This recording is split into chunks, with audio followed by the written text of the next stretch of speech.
وبسند المتصل منا إلى الإمام الهمام محمد إسماعيل البخاري رحمه الله قال حدثنا عمرو بن خالد قال حدثنا الليث عن يزيد عن أبي الخير عن عبد الله بن عمرو رضي الله عنهما أن رجلا سأل النبي صلى الله عليه وسلم أي الإسلام خير؟ قال تطعم الطعام وتقرأ السلام على من عرفته ومن لم تعرف. Once a man asked Nabi sallallahu alayhi wasallam, Ayyul Islami khair, that which actions of Islam are the best. So there are many a'mal of Islam, and which activities of Islam, which a'mal, which khisal, which sifat, which attributes, which qualities, which actions of Islam are the best. So Nabi sallallahu alayhi wasallam, he mentioned in this particular hadith, number one, tut'imu ta'am, to feed the poor, or to feed food, and taqra'u salam ala man arafta wa man lam ta'rif, and to greet those whom you know, man arafta, those who you know, wa man lam ta'rif, and those whom you do not know. So here we see that the Sahabi radiyallahu ta'ala anhu, Abdullah ibn Amr ibn al-As radiyallahu anhu narrates that a man came. So those that were السابقون الأولون من المهاجرين والأنصار, those that were near Rasulullah sallallahu alaihi wasallam, not only would they ask questions because of their long-standing relationship, but even we see many Bedouins from outside, those who the names were not even known or recorded. They may not have been considered amongst the illustrious leaders of the Sahaba. They would also have that level of access to Rasulullah sallallahu alaihi wasallam. They would feel that familiar with Rasulullah sallallahu alaihi wasallam, that Nabi sallallahu alaihi wasallam was so approachable that they would ask him questions. And we see this happening a lot in the hadith literature. In fact, those who were near to him, they had more respect for Rasulullah sallallahu alaihi wasallam. They were more considerate of his time on many occasions, that they would hesitate to ask him questions. Particularly after the hypocrites, the munafiqun, their misbehavior with Rasulullah sallallahu alaihi wasallam, they were abusing the kind nature of Rasulullah sallallahu alaihi wasallam to such an extent, it is hard to imagine how heartless these hypocrites were, that they knew that Nabi sallallahu alaihi wasallam would always give his time whenever he was asked. So they started not only asking questions to pester him unnecessarily, but on top of it, they started requesting for private meetings, saying that, Ya Rasul, that, O Prophet of Allah, we have a very, very pressing issue, and we need your time, and we need to have a private meeting with you. Even though they had absolutely no need for anything. They just wanted to waste the time of Rasulullah sallallahu alaihi wasallam. These were the people living in Medina. وَمِنْ أَهْلِ الْمَدِينَةِ مَرَضُوا عَلَى النِّفَاقِ. Amongst the residents of Medina, there are those who are مَرَضُوا عَلَى النِّفَاقِ, very hardcore in their hypocrisy. And Allah Ta'ala says, لَا تَعْلَمُهُمْ نَحْنُ نَعْلَمُهُمْ. You may not recognize who they are, but I know who they are. سَنُعَذِّبُهُمْ مَرَّتَيْنِ. That I will punish them double the adhab. So they would come and start taking appointments, and this became so out of hand that Allah subhanahu wa ta'ala then revealed an ayat in Surah Al-Mujadala, wherein Allah subhanahu wa ta'ala, He gave us a particular command that يا أيها الذين آمنوا إذا ناجيتم الرسول فقدموا بين يدي نجواكم صدقة. The ayah number 12 in Surah Mujadala, Surah 58.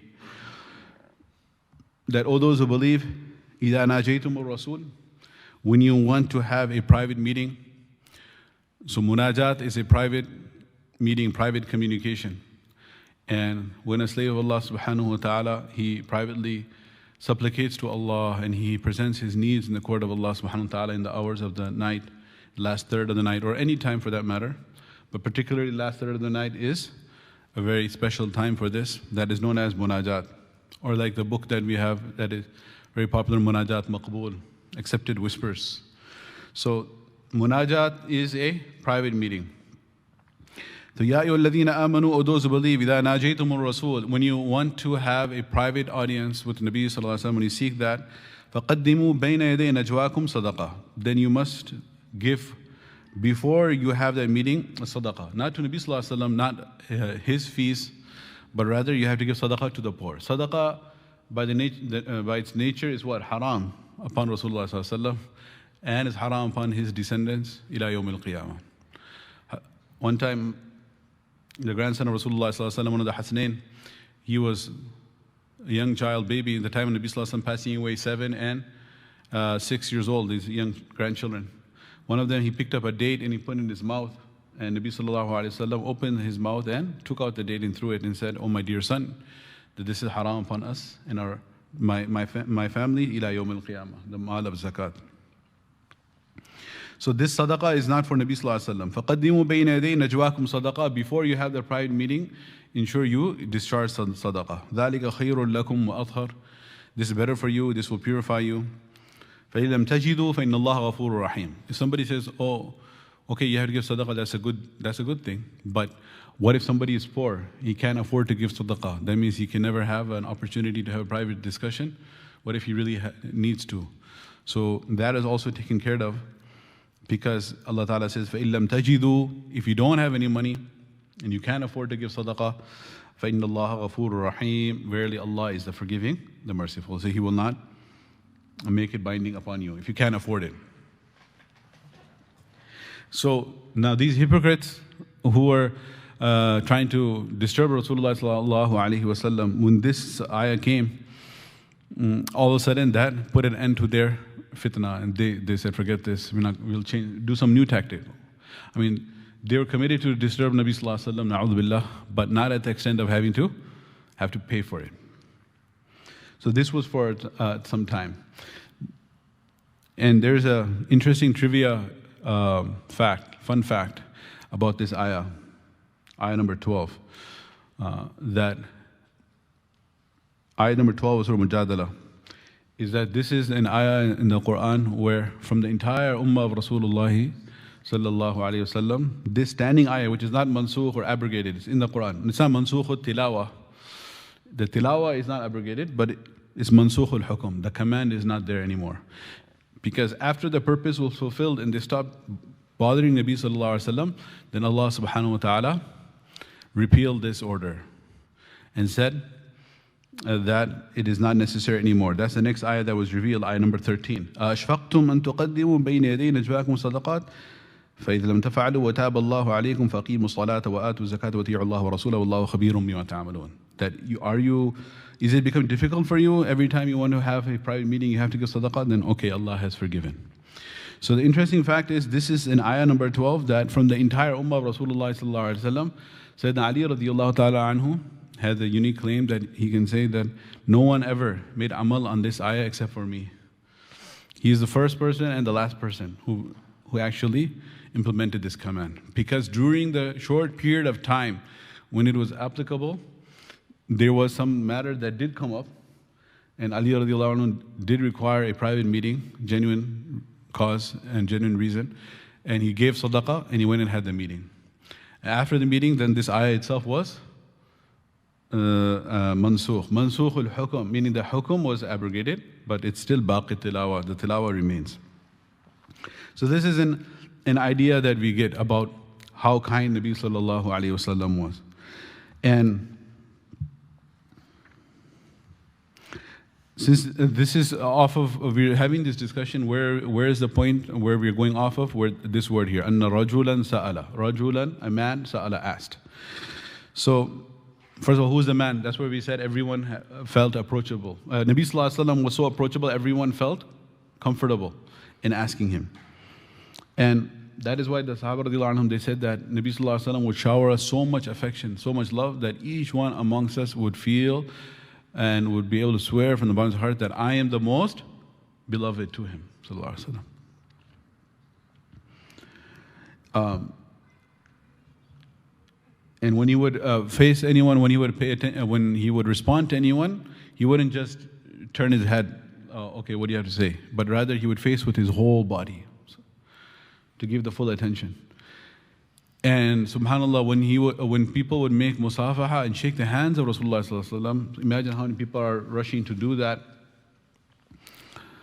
Nabi sallallahu alaihi wasallam would never remove his hands first. Yani he would be holding the hand of the person, and the musafaha and the handshake would extend so long that the person himself would feel perhaps this handshake is getting a bit too long. Then he would remove his hands. But Nabi sallallahu alaihi wasallam would not remove his hands. Now, when we see this, this is something for us to try to implement in our own lives to the best of our ability. But at the same time, sometimes what happens is that when we see other people, or maybe mashayikh even, or ulama, if they are getting mobbed by crowds, and then they say, that's it, I said salam to the whole crowd, I can't say salam. Then, we cannot start applying this on them and say that, what's wrong with you? You don't follow the sunnah of Rasulullah sallallahu alaihi wasallam. This is for us to implement to the best of our ability. They may have their own conditions. They may be, I just remembered about getting mobbed by the crowds, is that in our Al-Bukhari that we had when your daughter graduated, and others of Qadi Fadlullah. So he was mentioning that he was going to different Al-Bukharis in Pakistan.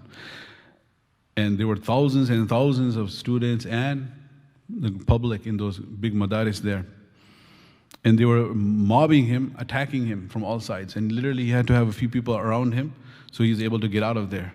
And when they were, he's originally from there, but he's been living in California for many, many years. So when they were attacking him, he was literally, his life was in danger because there's so many people who are going to crush him. So he called out to them and he said, I said salam to everyone, what do you want from me? Some people are grabbing his shawl, some people are pulling on him and everything. So then they said, no, we just want the barakah. We want the barakah to say salam to us. Then he said, I screamed to the whole crowd, मैं America से आ रहा हूँ, मनहूस हूँ, कोई बरकत लेके नहीं आ रहा हूँ. I'm coming from a cursed area. I don't have any barakah with me. I'm coming from America. I'm coming from California. What barakah I'm bringing? So anyway, so they may have their कोई बरकत नहीं मेरे साथ, मनहूस जगह से आ रहा हूँ. That's what he said. So anyway, he's trying to. So that's what I'm saying. We have to understand that people may have their. I'm coming from a wretched place. I'm not coming from a Mubarak place. I'm coming from LA. So he just said whatever he had to say to try to save his life. So that is also wrong on our part. But this was Nabi Sallallahu Alaihi Wasallam. Another thing we see about the sa'ala is that asking the questions, that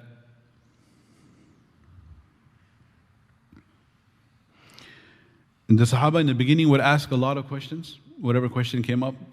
Then one occasion what happened is one individual, he started asking so many questions that were relevant, and he went beyond the relevant questions into irrelevant questions. And significantly irrelevant, because he went on to ask, and then he asked Nabi Sallallahu Alaihi Wasallam that, Ya Rasul, that I'm interested to know, because of course they were born and then they grew up in Jahiliyyah, and they just accepted Islam. Keep that in mind. In Jahiliyyah, all different types of things were happening.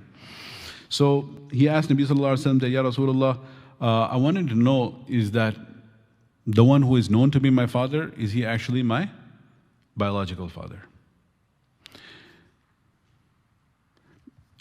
There's a hadith, Sahih hadith in Kitab al-Nikah of the Sahih Bukhari as well, that Aisha Siddiqa radiallahu ta'ala anha explains that the different types of quote-unquote nikah. Nikah is a secret institution. I don't even want to call it nikah, but she used the term nikah, meaning the 4 types of marriages.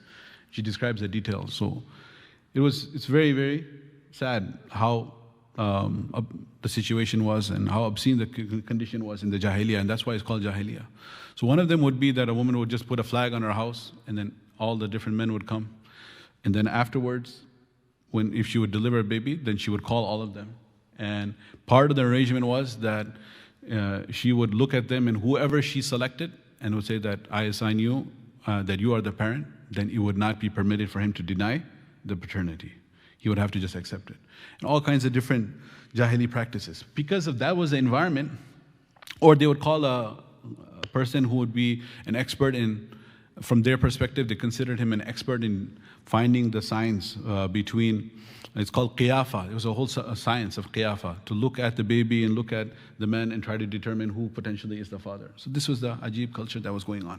So in that background, that culture, he asked, is my father actually my biological father?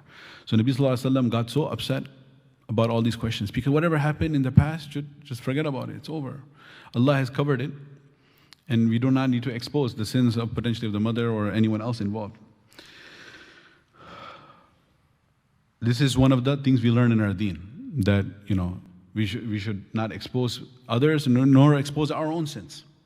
Like in the Catholic faith, the sinner, he goes and he confesses to the priest, right? It's to get his sins forgiven. He has to confess his sins, not to God only, but also to the priest first. Whereas in our deen, we do not confess our sins to anyone. This is called mujahir, with a ra at the end. Nabi Sallallahu Alaihi Wasallam said, all the sinners, Allah Subhanahu Wa Ta'ala will have the door of tawbah open for them and will accept their repentance. Illa al-mujahir. Not mujahid, mujahir, with a ra. So the Sahaba said, who's a mujahir? From the word jahrun, which means to be loud. Like we have the jahri prayer and we have the sirri prayer. Jahar is the loud one, except for the mujahir. So who's the mujahir? Nabi Sallallahu Alaihi Wasallam said, mujahir is the one that he commits the sin and he doesn't rest with the fact that he committed it, and he is not relaxed until he himself goes and he exposes himself and he tells the whole world about his sin. So this is something which is becoming more and more prevalent. How so? It's because we are not regarding it to be a sin, and then we post these sins on social media. So whether it's Facebook or Instagram or all of these different things, different sins, where, for example, people are going out on dates, men, women, unmarried, whatever the case is, maybe, and then they post a picture. So this is a mujahir now, the one who is publicizing his own sin. So there are less chances of tawbah for such an individual, or less chances that individual will be blessed with the tawfiq to make tawbah. May Allah protect us. So he asked this question. So Nabi Sallallahu Alaihi Wasallam got so upset. He stood up and he said that, okay, I'm standing here today and I will go on. Ask any and every question you want. Continue asking, and I will not stop. I will not move from this position until I answer every single question that you have. Right? So,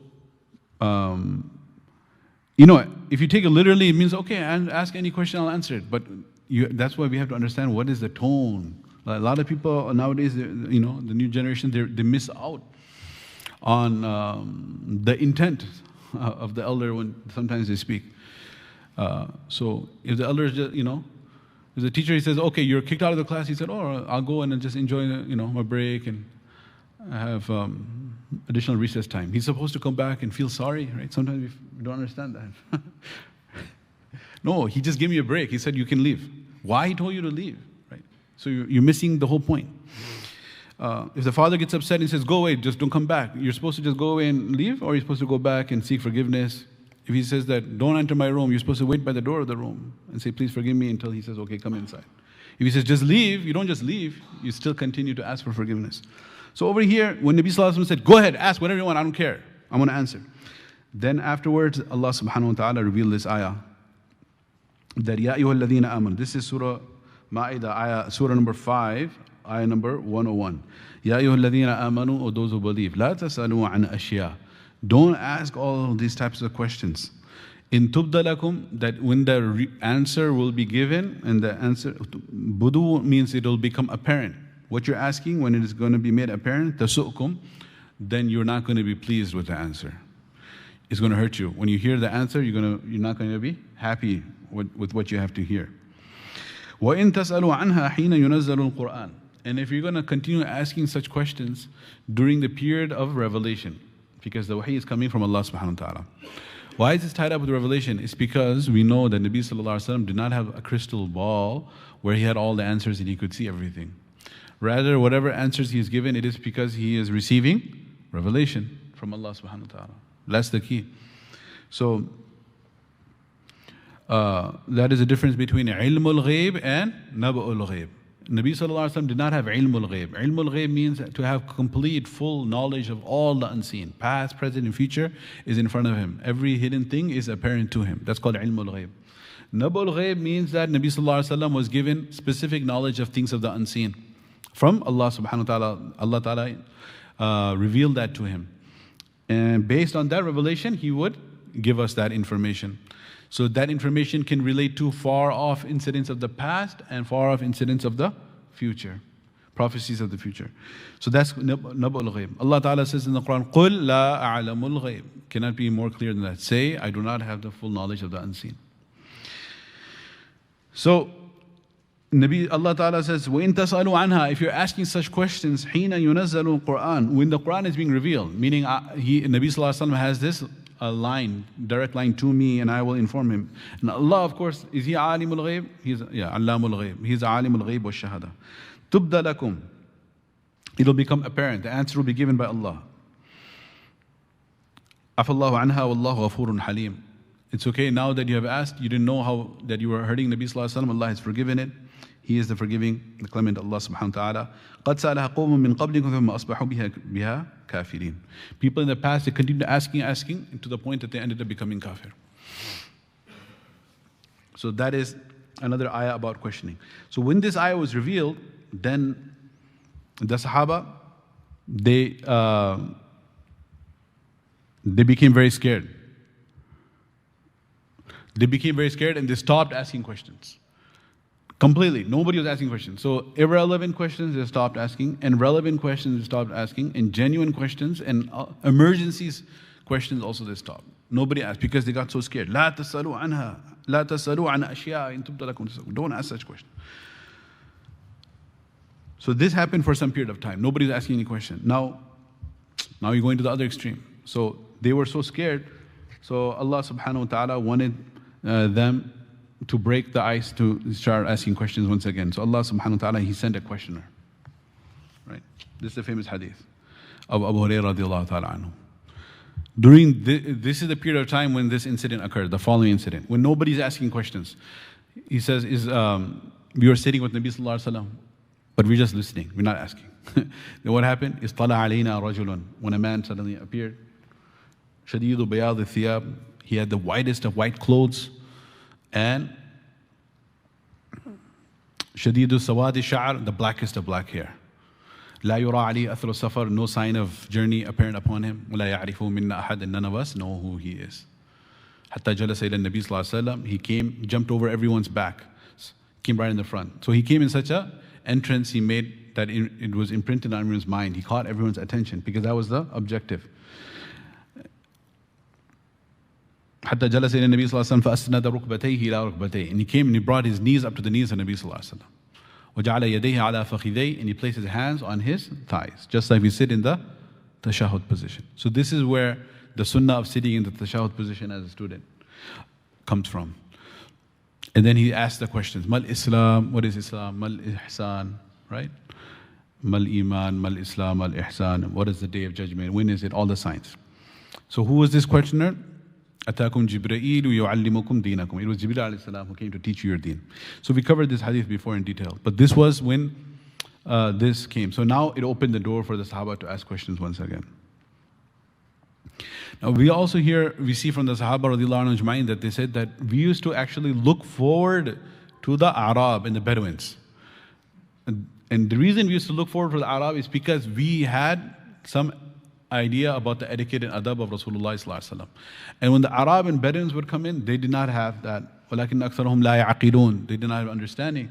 So they would ask strange questions, they would act in a strange behavior, and it would become what? An opportunity for us it would be a learning opportunity, an opportunity for us to get educated. How do you respond to such and such scenario? So you have the random Arabi Bedouin coming in and, urinating in the masjid. That was not a resident of Medina. That wasn't an Ansari or Muhajir urinating, right? That was a outside individual. So when they went to stop him, Nabi Sallallahu Alaihi Wasallam said, no, let him finish. And then throw the buckets of water. There were no carpets or rugs. It was the sand. So the urine, where did it go? Down into the earth. Down into the bowels of the earth. It was not spoiling anything. So you just have to throw some buckets of water on top and the water would take it further down. So that was the action of the outsider. We cannot use that as a dalil, right? For ourselves as Muslims, we say, oh, if your child's diaper is leaking, it's okay. The Bedouin urinated in the masjid. So what's the problem if my baby's diaper is leaking? No, you have to take care of it. We cannot take that delete from that. And it's important to note that, if you use the term double standard, it gives a negative connotation. So rather than using the word double standard, I would like to use the term higher standard. That as Muslims, or depending if you're a regular attendee, or if you're a student of knowledge enrolled in the madrasa, right, we can hold you to a higher standard. Versus, for example, if you have an interfaith event and a non-Muslim comes. So there are different standards. And sometimes, for example, if those who are like at the highest level, who are being treated at that level, or being held responsible at that level, they may recoil and say, or rebel and say that, you have double standards. You are so strict with us, students at the madrasa, and then with outsiders, you're just smiling and this and that. If I came with, if I was wearing, as a male, jewelry or chains or something of that nature, you would say, you cannot sit in class, take that off. But with the other young man, I saw you, Mufti, Ustad, Imam, you were talking with them nicely and smiling in the lobby. So why is it just haram for me? Why are you so strict with us and not strict with others? It is because at whatever level Allah has placed you, if you're a student of knowledge, if you're a regular musalli, if you're an attendee in the durus, then you had the opportunity to learn these things. So that's why we have to hold you to a higher standard. And those who are not, then we're trying to bring them closer. We don't want to chase them away. One example of this we find in Umar bin Khattab radiallahu ta'ala anhu. He clearly mentioned this when he was sitting in a khutbah, and there were two individuals who were speaking when the khutbah was going on. So afterwards, he picked up some pebbles. Again, there was no carpet, there was pebbles. And sometimes it would be very sharp as well. And Abu Dharr radiallahu ta'ala anhu, he asked Nabi sallallahu alayhi wa sallam that, Ya Rasulullah, these pebbles in the sand are so sharp, it pricks my forehead when I make sajda. So Nabi sallallahu alayhi wa sallam gave him permission. Marratan ya Aba Dharr wa illa fadhar. One time, Abu Dharr, you have the relaxation that you can, with your palm of your hand, smooth the pebbles once. Marratan, ya Aba Dharr, wa illa fadhar. And beyond that, if there's still, you couldn't smooth everything out, you have to leave it. Let it pinch your forehead in your sajda. But you have the permission, rukhsa, for smoothing it out once. Anyway, so Umar radiallahu ta'ala anhu, he picked up some pebbles from the sand, and then he flung it at them. He threw it at those guys. So then they got hit with the pebble. They turned back like, who shoot that at us? Who threw that? And then they saw it was Umar radiallahu anhu. Then he said, come here. That's how he got their attention. And when they came, he said, Min ayna antuma, where are you from? So they said, Nahnu min Thaqif. We are from the Banu Thaqif tribe. The Banu Thaqif tribe was residents of Ta'if. Like Aus and Khazraj were from Medina, and Quraysh are from Makkah. So likewise, the Thaqif, they lived in Ta'if. So they are visitors from Ta'if. So Nabi sallallahu alayhi wa sallam, Umar radiallahu anhu said, لو كنتما من أهل البلد البلد تأليف لام. He said, لو كنتما من أهل البلد لأوجعتكما. He said, if both of you were residents of the city, specific city, referring to Al-Madinah. If both of you were residents of Medina, لأوجعتكما, then I would have, أوجعتكما literally means I would have inflicted pain upon you. Waj'un means pain. أوجع يجير means to inflict pain. But because you are from outside, you did not have the opportunity to learn the etiquettes, you don't know the adab, so now you know. What do you know? That in the khutbah, it is impermissible to talk. In fact, إذا خرج الإمام, when the Imam starts the khutbah, فلا صلاة ولا كلام, nor is there time for prayer or to speak. من قال لأخيه أنصت, whoever tells his brother. What does he tell his brother? Not some story. Rather, he tells his brother, unsut, be quiet. Man qala li akhi unsut, whoever tells his brother, be quiet, the khutbah is going on. Faqad lagha, he has committed a sin. Right? And in Kanzu Daqaiq, our fiqh book is written, وَالنَّائِ فِيهِ كَالْقَرِيبِ. And the one who is sitting so far away that he can't even hear a word of the khutbah. Because you have, when you go see the architectural wonders of the masajid of the past. Yes, there's the acoustic system of the mihrab and the dome for the sound to echo and all of that. But at the same time, if you have 100,000 people praying Eid, how would they hear in the back? So that's what, they cannot even hear a single word when you get to a certain distance. Yet the fuqaha have mentioned that the wujub of insat, the obligation of silence, extends to those who can hear and those who cannot hear. They can't even hear a single word, yet it's obligatory upon them to remain silent during the khutbah. So now the Sahaba, that's why they like the Bedouins to come and ask random questions. They would ask questions that like 10 times or more, several times in the Quran has already been explained. يَسْأَلُونَكَ عَنِ السَّاعَةِ. They ask you regarding the Day of Judgment. أَيَّانَ مُرْسَى. When is it coming? قُلْ إِنَّمَا عِلْمُهَا عِنْدَ اللَّهِ. Allah only knows. Allah only knows. إِنَّ سَاعَةَ آتِيَةٌ أَكَادُ أُخْفِيهَا. I have hidden the time when the Day of Judgment is going to come. So if you're an Ansari or a Muhajir, you're there, you read the Quran, you know the Quran, you listen to Nabi Sallallahu Alaihi Wasallam reciting the Quran, you know this. But then a Bedouin will come in and say, مَتَى سَاعَ يَا رَسُولَ اللَّهِ. When is the Day of Judgment? Why is he asking this? Because he doesn't know the Quran. So, but the Sahaba get an opportunity to learn. What does Nabi Sallallahu Alaihi Wasallam say? Nabi Sallallahu Alaihi Wasallam asks him back, مَا عَدَدْتَ لَهَا. What have you prepared for that day? You are boldly asking me, مَتَى السَّاعَ. When is the Day of Judgment? I want to ask you, مَا عَدَدْتَ لَهَا. What have you prepared for that day? Now, he was an Arabi, right? Bedouin. Now, one of the sifat of the Bedouin is that أَقَلُّهُمْ تَكَلُّفًا. They had least formalities. So very, very genuine, very sincere. They are not double-faced or triple-faced, multiple faces nowadays, right? So it's not that they're hiding something inside and saying something else. وَأَلَّا يُخَالِفَنَّ قَوْلُكَ فِعْلَكَ. Your actions and your statements are all in accordance. Your inside and your outside is in accordance. It's the same.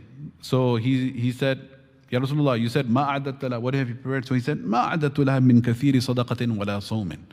I have not prepared by having a lot of nafal sadaqah and a nafal fast. وَلَكِنِّي أُحِبُّ اللَّهَ وَرَسُولَهُ. But I can safely declare that I love Allah and His Rasul. Meaning, I'm not confident in my nafal sadaqah or nafal fast, but I'm confident that I love Allah and His Rasul.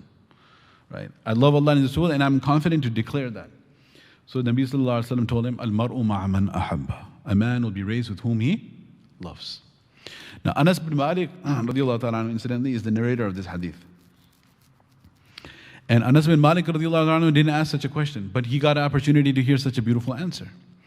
And Anas bin Malik radiallahu anhu is always with Nabi Sallallahu Alaihi Wasallam, because when Nabi Sallallahu Alaihi Wasallam made hijrah and came to Madinatul Munawwara, his father had passed away, his mother was there, Sulaim. His stepfather was Abu Talha radiallahu anhu. His mother Sulaim radiallahu anha brought him. He was 10-year-old. He was 10-year-old boy. And she said, Ya Rasulullah, it would be the greatest honor for us if you would accept him to be your personal khadim. So he became the khadim of Nabi Sallallahu Alaihi Wasallam. But he was not given opportunity for 1 or 2 years. How long he made in the khidmah? Full 10 years. All the way till the time Nabi Sallallahu Alaihi Wasallam left this world. And he would be so closely attached, running errands and chores from home for the wives of Nabi Sallallahu Alaihi Wasallam, that when the outside people would come, they all thought he is a member of the family. They thought he was one of the children or stepchildren of Nabi Sallallahu Alaihi Wasallam, whereas he is from the Ansar.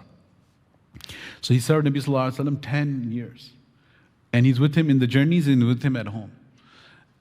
Considering the amount of exposure he had, it makes the following statement of Anas radiallahu anhu even more significant, where he says that after he heard this exchange between the outside Bedouin's question and Nabi Sallallahu Alaihi Wasallam's answer, and the final thing Nabi Sallallahu Alaihi Wasallam, again, what did he say? Al-mar'u ma'a man ahabba yawm al-qiyamah. A man will be raised in the company of those whom he loves. So Anas bin Malik radiallahu anhu said, Ma farihna bi ayyi qawli Nabi Sallallahu Alaihi Wasallam. No statement of Nabi Sallallahu Alaihi Wasallam ever granted us so much happiness. Kama farihna bi qawlihi al-mar'u ma'a man ahabba. As we were, as it filled our hearts with joy, the statement that a man will be raised with whom he loves. The reason is because as true believers, they always doubted their actions. But if there was one thing they were confident of, is the fact that they loved Allah and His Rasul. And now they got that beautiful bashara and glad tiding that a man will be raised with whom he loves. So insha'Allah, we can have hope that we will be with Rasulullah sallallahu alaihi wasallam. That was their ultimate goal. When they were asked, Nabi sallallahu alaihi wasallam asked, like on different occasions, one Sahabi made Nabi sallallahu alaihi wasallam so happy, Nabi sallallahu alaihi wasallam said, Sal, ask whatever you want, ask whatever you want. Like ask anything in this world in the akhirah you want, I will ask, not that I can grant it, I will get it from Allah for you. Now he had a blank check. It's like somebody gives you a check and says blank check, put whatever you want. So, but he's going to be limited by his finances, right? Over here is no limit, because this is not because he's Muhammad bin Abdullah, but because he is Rasulullah. Muhammad bin Abdullah is the best of the creation, Afdalul Khalq, but he's from the creation. But his connection is with the Creator. So, min haythu anna Rasulullah, as the Messenger of Allah, he asked the Sahabi, ask whatever you want. So, what did he say? Murafaqataka fil Jannah. I seek your companionship in Jannah. That's the ultimate pinnacle. To be with you in Jannah. Not just to get Jannah, to be with you. So he said, inshallah, that is confirmed. But a'inni ala dhalik bi kathrati sujood. Help me out in achieving that as well by kathrati sujood, by many sajdas, inshallah. But you will get that. So the Bedouins, they would come, they would ask, and the Sahaba would learn. There's so many different examples of this, but I think we have spent enough time on that. So then he comes in. You know, one thing, some of the hadiths you come, they would say, Man minkum Muhammad. Who amongst you is Muhammad? So that tells us that initially Nabi Sallallahu Alaihi Wasallam would sit just in the middle of a circle, in a circle. And they're sitting in a halaqah, not in the middle of the circle, but part of the circle. Yeah, and he's part of the circumference of the circle, right? He's on the corner and the edge with everyone else. And this kept on happening. People are so confused. So then they asked Nabi Sallallahu Alaihi Wasallam, no, you come sit in the front, in the minbar, so that the people who are coming in, at least they can know who you are. Allahu Akbar. This is how humble our beloved Rasulullah, our master, was. So he came and he asked, Ayyul Islami khair, which action of Islam is the best? Now, why is he asking this question? Because he wants to practice. So sometimes people, they ask questions just because they have ulterior objectives. Ulterior objectives include the fact that you want to, for example, test the knowledge of the one you're asking. So, or you want to put that person, you want to degrade the individual. Or you want to degrade some other individual who is in the gathering. So, for example, if I was visiting one place and somebody in a public gathering asked a question that, it's a very specific question with so much detail that is obviously referring to an individual. That, okay, Mufti Sahab, you are here, scholar, visiting scholar, I want to ask you the ruling of, is it permissible to be a board member of a masjid while owning subways that sell ham, for example, or a gas station that has pork skins? What is the hukum and ruling of being a board member while you have a haram business? Like very, very specific question. So what are they doing? So obvious, right? They're calling someone out. Are you the board member? No, I'm not me. I'm not a board member. I'm not even a member at large. I'm just a random, humble, super humble, genuine, sincere musalli. But I'm asking about what's the ruling about being a... So what is this? This is trying to degrade somebody else. Or sometimes people ask questions if they want to, as I said, put down the one being asked, or they want to promote themselves also. So it could be about promotion. Like the question is so long, it has so many different parts, and it refers to so many different books and so many different studies. And I stayed in the Suhba of Mufti so-and-so and Mufti so-and-so, and I heard this dars, and I read so many different books on this particular topic. And can you please reconcile the text from Fath al-Bari, commentary of Sahih Al-Bukhari, Ibn Hajar Asqalani has written this, whereas Badruddin Aini in his Umdat al-Qari, the Sharh of Sahih Al-Bukhari, he has written this, and Kirmani has written that, and Irshad al-Sari. These are all different commentaries of Sahih Bukhari. So you mentioned like 6 different names of different authors in school. So how do we interpret all of the above? So you're just trying to show off your own knowledge, na'uzubillah. So what should the intention be? The intention should be, number one, for one's own amal. Like in this case, this genuine Sahabi who came, he came with the intention to practice. He's not asking for testing anyone, to downgrade anyone, to promote anyone, but rather for his own practice. If it is with that intention, Nabi Sallallahu Alaihi Wasallam said, As-su'alu nisful ilm. The question is half of knowledge. And what's the other half? The jawab, right?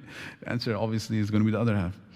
And Nabi Sallallahu Alaihi Wasallam said, إِنَّمَا شِفَاءُ الْعَيِّ السُّؤَالُ. Verily, the cure to ignorance is to ask, if it is done with sincerity. And in fact, by not asking and reaching the wrong conclusion on your own, it can be disastrous, as happened in the life of Rasulullah Sallallahu Alaihi Wasallam in one campaign when one Sahabi was completely overcome with wounds in the battle and he had to take a ghusl, and instead of finding out the ruling of tayammum, he ended up doing ghusl. Or he asked somebody who did not have knowledge and he said, no, you got to take the ghusl. And he ended up not only getting much sicker, what happened? He died, right? He literally died. And Nabi Sallallahu Alaihi Wasallam, when he was given to him the report, he got so upset. He said, قَتَلُوهُ قَاتَلَهُمُ اللَّهُ. You have killed him. You should ask. يَا أَيُّهَا الَّذِينَ آمَنُوا. What is the ayah? فَاسْأَلُوا أَهْلَ الذِّكْرِ إِن كُنتُمْ لَا تَعْلَمُونَ. Ask those who have knowledge or those of remembrance if you do not know. But it's important who we ask as well. Muhammad ibn Sirin, rahmatullah alayh, he is known for interpretation of dreams, but his knowledge is not limited to interpretation of dreams. That's one of the side subjects for him, but he was the imam of that. He was a tabi'i, muhaddith scholar from Basra, and a narrator of hadith of highest caliber, and his hadith are narrated in Bukhari and Muslim. And he was a tabi'i, second generation. So his statement is mentioned in the muqaddamah of Sahih Muslim. And he said, it's important to note that he's a tabi'i.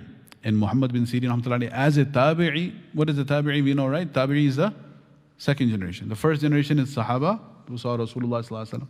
What's the definition of Sahabi? Somebody who's seen Nabi Sallallahu Alaihi Wasallam? Right, had Iman and died in the state of Iman. It's important that they die in the state of Iman, because they are hypocrites as well, or hypocrites never have Iman, they portray Iman. But there are those who accepted Islam and died without Iman, so they would not be a Sahabi. And just seeing Nabi Sallallahu Alaihi Wasallam doesn't make a Sahabi, as Abu Jahl saw Nabi Sallallahu Alaihi Wasallam. So one who saw Nabi Sallallahu Alaihi Wasallam, believed in him, had Iman and died with Iman. وَالْإِعْتِبَارُ بِالْخَوَاتِيمِ. What counts is the ending. So, and then the second generation is Tabi'een who followed them, and the third is Tabu Tabi'een. So these three generations together are known as Al-Qurun Al-Thalatha Al-Mashhud Laha Bil-Khair. The three generations concerning which Nabi Sallallahu Alaihi Wasallam has testified that they are on khair, goodness. By and large, generally khair. Of course there are shar people there too. And that is a famous hadith that we hear in the Jumu'ah khutbah many times, in the second one. Khairul quruni qarni. The best of all ages is my age. ثُمَّ الَّذِينَ يَلُونَهُمْ ثُمَّ الَّذِينَ يَلُونَهُمْ. Then those who come next, then those who come next. The Sahaba, Tabi'un, Tabu Tabi'un.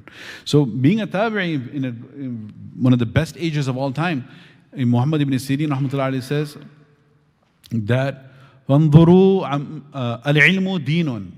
Ilm, knowledge, is your deen. Muhammad ibn Sirin, quoted by Imam Muslim ibn Hajjaj al-Naysaburi, right, in his Muqaddamah of Sahih al-Muslim. He says, al-ilmu deenun. Ilm, knowledge is your deen. Al-ilmu deenun. Knowledge is your deen. فَانظُرُوا عَمَّنْ تَأْخُذُونَ دِينَكُمْ. So be very careful from whom you acquire your deen. So who you're asking? Habibun Labibun. Have you covered that before? Habib and Labib, do you remember? Right? He has to have two sifat. Okay, so then Allah Ta'ala said, فَاسْأَلُوا أَهْلَ ذِكْرِ إِن كُنتُمْ لَا تَعْلَمُونَ. He asked, أَيُّ الْإِسْلَامِ خَيْرٌ? Which Islam is the best? So Nabi Sallallahu Alaihi Wasallam said, تُطْعِمُ الطَّعَامِ, to feed the food. Now his intention is to make amal. And this first word, تُطْعِمُ الطَّعَامِ, Rasulullah Sallallahu Alaihi Wasallam kept it general. Meaning, whether it's a friend, whether it's a relative, whether it's someone near, whether it's someone far, whether it's someone you know, you don't know, whether it's Muslim or kafir. In fact, Nabi Sallallahu Alaihi Wasallam said, أفضل الصدقة, the best form of sadaqah, أن تشبع, that you give food, and kabidan ja'i'a, to the hungry stomach. So the person who is hungry, that is the qualification, not necessarily feeding righteous people, or feeding scholars, or feeding da'is, or feeding parents, or feeding elders, or people you want to honor. That's great. There's additional reward for honoring those that deserve to be honored, that we are encouraged to honor for the sake of Allah. But those who are hungry, feeding them has a specific own virtue. And at this point, we don't look how righteous they are or not righteous they are. Do they pray tahajjud or don't pray tahajjud? How much ilm they have or don't have? You're feeding them because they are, frankly, because they are hungry. They are most deserving. They are in need of the food. And that has been termed as afdalu sadaqah, the best form of sadaqah, to feed the hungry ones. And another thing the scholars mention here, that this is aam, is general, it doesn't mention how much. So this is not only if you can afford it, and you can afford to give a full meal and extravagant meal. Whatever you have, ma hadar, whatever is present, to feed from that. Nabi Sallallahu Alaihi Wasallam specifically highlighted this, and he said that both from the giving perspective and from the receiving side, we should never make tahqir and look down. وَلَوْ فِرْسَ نَشَاتٍ, even if it may be the little amount of meat, or if anything on the hooves of the goat. So not the leg of the upper portion where there's a lot of meat, but just on the hooves where there's hardly anything there. If that is given to you, or if you want to give someone else, on both ends we should not make tahqir of it, look down upon it, and we cannot give this. So this is, Nabi Sallallahu Alaihi Wasallam specifically mentioned the female in this particular hadith, that you should not make tahqir jaratahu, of your female jara, your neighbor, if she gives you. Meaning, women sometimes have this fear that, how would it look? This is not something worth giving, not worth something sharing. This is so, this is not fancy enough, or this is not, something significant enough. It has to be something better. No, whatever you have, it's the thought that counts. That's what Nabi Sallallahu Alaihi Wasallam is indicating. And we see that in the example of the Quranic ayat of Ibrahim alayhi salam. When the guests came to him, he thought that of course they were human beings, but they ended up being angels. هَلْ أَتَاكَ حَدِيثُ ضَيْفِ إِبْرَاهِيمَ الْمُكْرَمِينَ إِذْ دَخَلُوا عَلَيْهِ فَقَالُوا سَلَامًا. Do you know the story? Allah Ta'ala asked the question about the guests that came to visit Ibrahim alayhi salam. They came and they said, Salama. Qala salamun. He also replied with salam. قَوْمُ مُنْكَرُونَ. You are new, strange people. فَرَاغَ إِلَىٰ أَهْلِهِ. So this is the key word. He ran to his family to see whatever they had. فَرَاغَ إِلَىٰ أَهْلِهِ. He ran to his family, see what can we present to the guests. فَجَاءَ بِعِجْلٍ سَمِينٍ. In another ayah, عِجْلٍ حَنِيذٍ. So quickly they slaughtered a ijl. Ijl is a calf, baby cow. And they roasted it and brought it. فَقَرَّبَهُ إِلَيْهِمْ. He presented it to them. قَالَ أَلَا تَأْكُلُونَ. He said, are you not going to eat? Because they did not extend their hands towards it, they weren't eating. فَوْجَسَ مِنْهُمْ خِيفَةً. Then he started feeling apprehensive, started feeling afraid. Why was he feeling afraid? It's because the people at that time were so honorable that if somebody came to hurt you, then they wouldn't eat your food. Because as known in Urdu, like namak harami, right? So you eat somebody's food, right? You eat the food that they gave you, and then you go back and you hurt them. That would not be, even enemies would not behave like that. So if they said, no, first of all, they're strangers, he doesn't know where they came from. And then on top of that, they're not eating the food. So then he said, he got afraid. Oh, maybe they have some plot to hurt me. قَالُوا لَا تَخَفْ. They said, don't be afraid. We are angels sent by Allah Ta'ala. Actually, we're going to Lut alayhi salam to bring the destruction on them. But we stopped via you, the uncle. Lut alayhi salam was his nephew, his bhanja, his sister's son. We came to stop on the way to give you glad tidings. بَشَّرُوا بِغُلَامٍ حَلِيمٍ. To give you the glad tidings, you will have a son. So anyway, that was the example of feeding the food. Now feeding food, Nabi Sallallahu Alaihi Wasallam emphasized this so many times in so many different hadiths. This is the first thing he mentioned here. And we'll continue and pick up, in case you're wondering how long it's going, the taqra'u salam next time. Some etiquettes of salam, we'll talk about salam, inshaAllah, bismillah, in the next session. But this tut'imu ta'am, feeding the food, was so emphasized by Rasulullah sallallahu alaihi wasallam, such a practice that, believe it or not, there were certain sahaba, the reason this came in my mind is because of Ibrahim alayhi salam. It's known about Ibrahim alayhi salam what? He would never eat without a guest. He would always go and find guests. So on the Ansar as well, they would never, some of them, the Banu Salama tribe in particular, they would never ever eat alone. They would always try to find a guest. So most of the time, it wouldn't be hard to find a guest. But there were certain occasions where they would be searching, they couldn't find any guest. So they made it haram upon themselves to eat. And then they would not eat, and they would miss their meal. They would potentially miss several meals. They're not eating because they cannot find guests. The situation became so dire that an ayah of the Quran had to be revealed, which till today we recite in the Quran, right, in Surah An-Nur. And the ayah literally is saying, "La junaha alaykum," there's no sin upon you, "an ta'kulu jami'an aw ashtatan." You have both options. You can eat together, jami'an, aw ashtatan, you can eat individually. So the purpose of the ayah is to indicate in clear terms that it is not a sin to eat by yourself. It's not a sin to eat by yourself. Like, why in the world you have to tell us? Like, that's a no-brainer. It's obvious. No, it's not a no-brainer because they were literally considering it haram. So Allah Ta'ala had to reveal the ayah ki bhai, it is permissible. You can eat by yourself. We are saying each other bhai. We are all slaves of Allah Ta'ala. Right? So Allah Ta'ala is saying that to us, oh my slave, it is permissible for you to eat by yourself. So this is what we have to understand. Like when we read an ayah and the meaning, we should think of that, what is the cause of the relation of this? Why? What type of behavior they must have been exhibiting and at what extent it must have reached such that Allah had to reveal this ayah. Like these Bedouins, how much they may have been tormenting Nabi Sallallahu Alaihi Wasallam, that Allah had to intervene and reveal the ayat, Ya ayyuhalladhina amanu la tuqaddimu bayna yaday Allahi wa rasulihi wattaqullaha inna Allaha sami'un alim. Ya ayyuhalladhina amanu la tarfa'u aswatakum fawqa sawti an-nabi. I quote the ayats of Surah Hujurat many times, right? Everyone knows Surah Hujurat. So, because if Nabi Sallallahu Alaihi Wasallam just went into his home and when they came, he could have said, wait, it's okay, I'm busy. But because Nabi Sallallahu Alaihi Wasallam is so kind, he's not responding, Allah had to reveal the ayat on his behalf. So likewise over here. So this was the sifat. It is mentioned, the narration, the primary source I cannot recall, but the secondary source is the Hayat al-Sahaba of Shaykh Yusuf Kandalawi rahmatullah alayh. He mentions there that after, when we talk about primary and secondary sources, like this in Bukhari, Muslim, Tirmidhi, these are primary sources. Because from the compiler to Rasulullah sallallahu alaihi wasallam, there is a direct sanad for each hadith. Hayat al-Sahaba, for example, is not a primary source.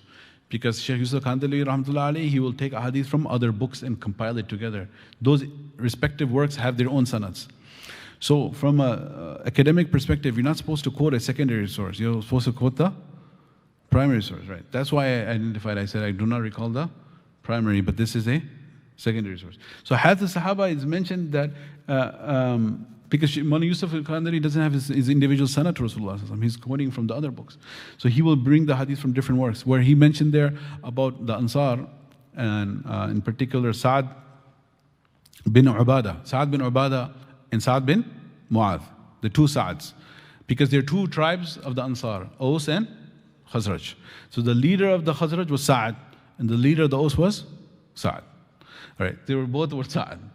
Sa'ad bin Ubadah was Sayyid al-Khazraj, and Sa'ad bin Mu'adh was Sayyid of Aus, the leader of the Aus tribe, leader of the Khazraj tribe. So the leaders of the Ansar both were Sa'ad, radiyallahu ta'ala anhuma. So Sa'ad bin Ubadah, he mentions that after Isha, we prayed Isha, right? Alhamdulillah. Now we're going home. So who are we going home with? I'm going with me, myself, and I. So Sa'ad radiyallahu ta'ala anhu, after Isha, when he would go home, كان يرجع, I remember the words because it stuck in my mind when I read it years ago. كان يرجع بعشر أحيانا بعشرين أحيانا ثلاثين أحيانا أربعين أحيانا خمسين ستين سبعين ثمانين. Sometimes after Isha he would go home with 20 guests, 30, 40, 50, 60, 70, 80, 90 guests. He's taking them home after Isha because قوم منكرون, any new face you would see, he would say, You're having dinner at my home. Any new face you would see, so now why are you saying new faces? Because Medina was a Makkah. No, Medina was where all the people are coming. Why are they coming there? To visit Rasulullah sallallahu alaihi wasallam, to have private sessions. So they were coming from all over to Medina to Munawwara, and whenever they're coming, when the Muhajirun came, their economy was halved. They gave half to the Muhajirun. Then after that, whenever the tribes are coming, it didn't end with the Ansar were not Ansar only for Muhajirun. They were Ansar till the end. So whoever is coming, they're feeding them, feeding them, feeding them. And the people, there were no hotels, right? There were no hotels. That's why it's actually, before they have all the hotels and everything, it was wajib when a guest would come, that to host him for 3 days. It's actually wajib. And after that, it's sunnah, nafal, you can. But he has a right, because there are no hotels. Where is he going to sleep, right? So, subhanAllah, this was the culture. تُطْعِمُ الطَّعَامِ. This is how many people that would be taking. May Allah subhanahu wa ta'ala allow us to open our hearts, open our homes, to be generous, and to be able to fulfill this sunnah. And in this particular list of a'mal, the first one that Nabi sallallahu alaihi wasallam mentions, to feed food. May Allah subhanahu wa ta'ala make us among those who feed others. Wa akhir da'wana alhamdulillahi rabbil alameen. Let's make a brief dua, inshallah. Bismillahir Rahmanir Rahim. Alhamdulillah, alhamdulillah rabbil alameen. Allahumma salli ala Sayyidina Muhammad wa ala ali Sayyidina Muhammad wa barik wa sallim. Allahumma barik ala Muhammad wa ala ali Muhammad wa barik wa sallim. Allahumma ij'al ijtima'ana hadha ijtima'an marhuma. واجعل تفرقنا بعده تفرقا معصوما ولا تدع فينا ولا منا ولا معنا شقيا ولا محروما. O Allah, grant us the beautiful sifat of the Sahaba radiallahu anhu ajma'in. O Allah, make us among those who correct our intentions and ask to seek knowledge and to implement that in our lives, Ya Rabbil Alameen. O Allah, O Allah, O Allah, make us among those who feed others for your sake, Ya Rabbil Alameen. O Allah, O Allah, O Allah, O Allah, grant us all the sifat of Islam and Iman, Ya Rabbil Alameen. O Allah, make us among those who sincerely seek the knowledge of Deen to practice and implement in our lives and to spread this to others, Ya Rabbil Alameen. Subhana rabbika rabbil izzati amma yasifun wa salamun ala al-mursaleen. Alhamdulillah.